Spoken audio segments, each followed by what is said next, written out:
Focus నేను ఆశ. కోల్కతా వైద్యురాలి హత్యాచార కేసులో కీలక పరిణామాలు చోటు చేసుకుంటున్నాయి.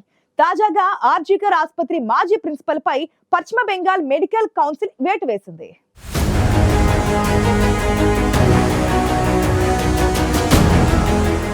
కోల్కతా హత్యాచార ఘటనపై తీవ్ర స్థాయిలో విమర్శల నేపథ్యంలో పశ్చిమ బెంగాల్ మెడికల్ కౌన్సిల్ కీలక నిర్ణయం తీసుకుంది. ఆర్జీకర్ వైద్య కళాశాల మాజీ principal Sandip Ghosh medical registration రద్దు చేసింది.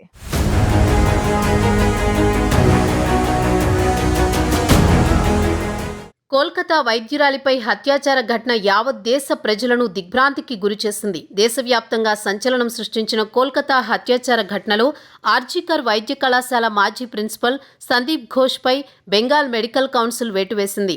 సందీప్ ఘోష్ రిజిస్ట్రేషన్ను పశ్చిమ బెంగాల్ మెడికల్ కౌన్సిల్ రద్దు చేస్తున్నట్లు ప్రకటించింది. బెంగాల్ మెడికల్ యాక్ట్ 1914లోని పలు నిబంధనల ప్రకారం పశ్చిమ బెంగాల్ మెడికల్ కౌన్సిల్ సందీప్ ఘోష్ పై చర్యలు తీసుకుంది.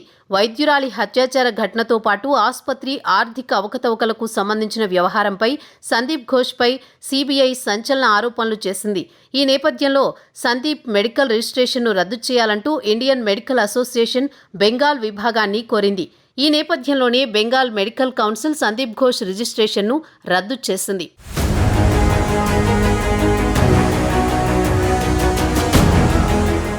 ఆర్జీకర్ మాజీ ప్రిన్సిపల్ సందీప్ ఘోష్కు సెప్టెంబర్ 7న బెంగాల్ మెడికల్ కౌన్సిల్ షోకాజ్ నోటీసులు జారీ చేసింది. ఆయన మెడికల్ సభ్యత్వాన్ని ఎందుకు రద్దు చేయకూడదో 3 రోజుల్లో వివరణ ఇవ్వాలని ఆదేశించగా మాజీ ప్రిన్సిపల్ నుంచి స్పందన రాకపోవడంతో మెడికల్ కౌన్సిల్ వేటు వేసింది. సందీప్ ఘోష్ మెడికల్ రిజిస్ట్రేషన్ రద్దు చేయడంపై స్పందించిన జూనియర్ వైద్యులు ఇది మరణించిన తమ సోదరి సాధించిన విజయంగా అభివర్ణించారు. సందీప్ ఘోష్ అరెస్ట్ అయిన మరుసటి రోజే అతని మెడికల్ రిజిస్ట్రేషన్ రద్దు కావాల్సి ఉందన్న జూనియర్ వైద్యులు ఎట్టకేలకు పశ్చిమ బెంగాల్ మెడికల్ కౌన్సిల్ ఈ నిర్ణయం తీసుకోవడంపై హర్షం వ్యక్తం చేశారు. కోల్కతా ఆర్జీకర్ ఆసుపత్రిలోని సెమినార్ గదిలో ఆగస్టు 9న పీజీ వైద్య విద్యార్థిని విగత జీవిగా కనిపించింది. తొలుత మహిళా వైద్యురాలు ఆత్మహత్య చేసుకుందని అధికారులు చెప్పినప్పటికీ దర్యాప్తులో హత్యాచారం జరిగిందని తేలింది.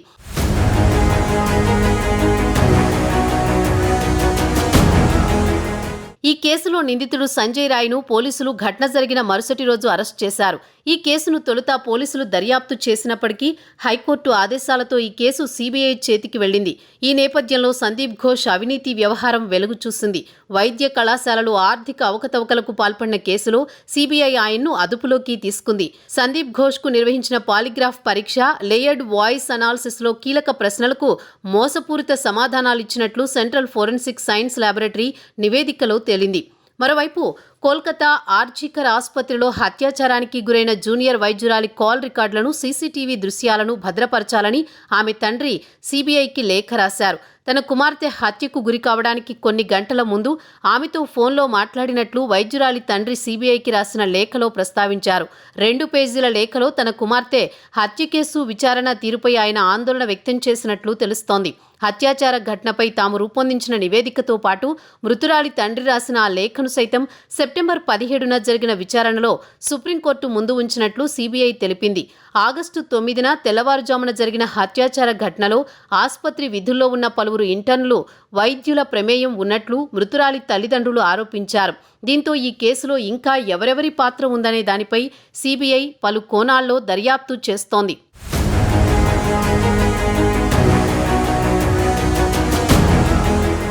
మరోవైపు కోల్కతా జూనియర్ వైద్యురాలిపై హత్యాచార ఘటనకు సంబంధించి బాధితురాలికి న్యాయం చేయాలని డిమాండ్ చేస్తూ నిరసనలు చేపట్టిన వైద్య విద్యార్థులు ఎట్టకేలకు 41 రోజుల తర్వాత తమ ఆందోళన విరమించారు.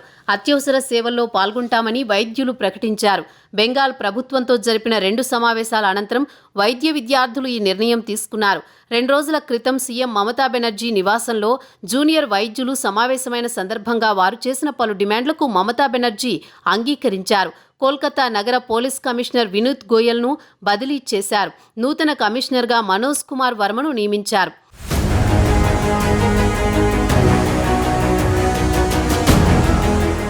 అంతేకాదు medical education director Kaustav Nayak, health service director Debashish హల్దేర్లను వారి పోస్టుల నుంచి తొలగించనున్నట్లు ప్రభుత్వం ప్రకటించింది. ఆ తర్వాత రెండో విడతగా రాష్ట్ర ప్రభుత్వ ప్రధాన కార్యదర్శి మనోజ్ పంత్తో వైద్య విద్యార్థులు సమావేశమయ్యారు. తమ డిమాండ్లలో అధిక శాతానికి పశ్చిమ బెంగాల్ ప్రభుత్వం ఆమోదం తెలపడంతో పాక్షికంగా విధులకు హాజరు కావాలని జూనియర్ వైద్యులు నిర్ణయించారు.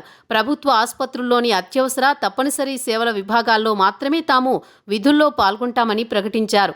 అవుట్ పేషెంట్ విభాగాల్లో మాత్రం విధులు చేపట్టబోమని స్పష్టం చేశారు. తమ డిమాండ్లన్నింటినీ నెరవేర్చేందుకు బెంగాల్ ప్రభుత్వానికి వారం రోజులు సమయం ఇస్తామని, అప్పటికీ అమలు కాకపోతే తిరిగి విధులను బహిష్కరిస్తామని జూనియర్ వైద్యులు హెచ్చరించారు.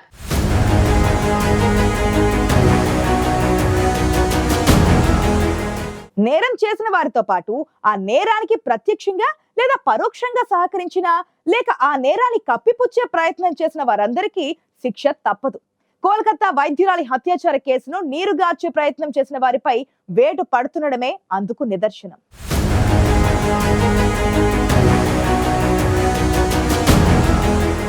ఇది వాటి ఐ ఫోకస్. సమకాలీన వార్తలపై సమగ్ర విశ్లేషణతో మరొక బులెటిన్లో కలుద్దాం. అంతవరకు చూస్తూనే ఉండండి ఐ న్యూస్. మీతోనే మీ వెంటే.